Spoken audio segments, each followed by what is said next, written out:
সুপ্রিয় দর্শকবিন্দু, আসসালামু আলাইকুম।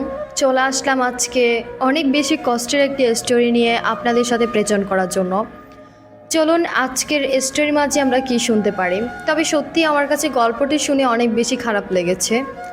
মানুষের আসলে টাকা পয়সা হলে মানুষ কেউ কাউকে দাম দিতে চায় না। গরিব এক, মধ্যবিত্ত আরেক, বড়লোক আরেক। তিন ধরনের মানুষকে দেখতে পারে না। যাই হোক, কথা না বাড়িয়ে আজকে আমি আমার স্টোরিটি শেয়ার করি। আমার মূল কথা হচ্ছে, একজন আপু আজকের স্টোরিটি শেয়ার করেছেন।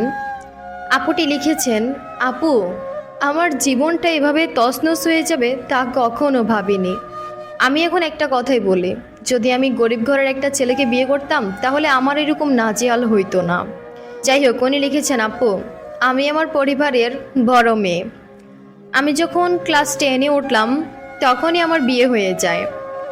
আমার বাবা মা আমাকে দেখে শুনে একজন বড়লোক ছেলের সাথে বিয়ে দিল। আমার শ্বশুরমশাই একজন চেয়ারম্যানের ছেলের সাথেই আমার বিয়ে হয়েছে। আমি জানতাম না যে একজন চেয়ারম্যান এতটা নিষ্ঠুর, এতটা ফাশান হইতে পারে।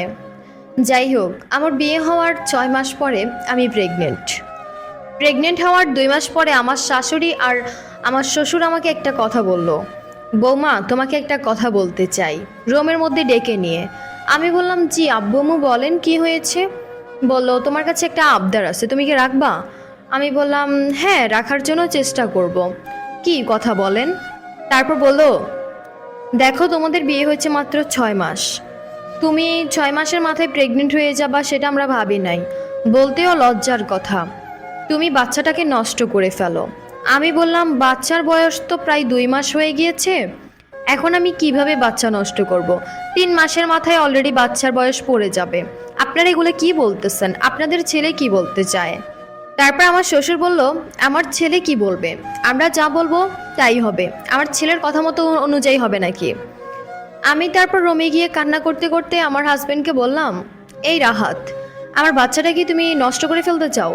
ও বলল, না, নষ্ট করতে চাই না, বাবা হওয়ার ফিলিংসটাই তো আলাদা। কেন, কি হয়েছে? আমি বললাম, তোমার বাবা মা তো চায় আমি যাতে বাচ্চাটা নষ্ট করে ফেলি। তারপর রাহাত বলল, কি বলছো এসব? আমার বাবা মা এই কথা বলবে না। রাহাত তার বাবা মার কাছে যাই বলল, কি বলছো বাবা মা, আমার বাচ্চাটা কি নষ্ট করে ফেলবো? তারপর আমি জানি না, তারা দরজা মেরে অনেক মিটিং করলো। মিটিং করার পর আমার কাছে এসে রাহাত বলল, হ্যাঁ, তুমি বাচ্চাটা নষ্ট করে ফেলো।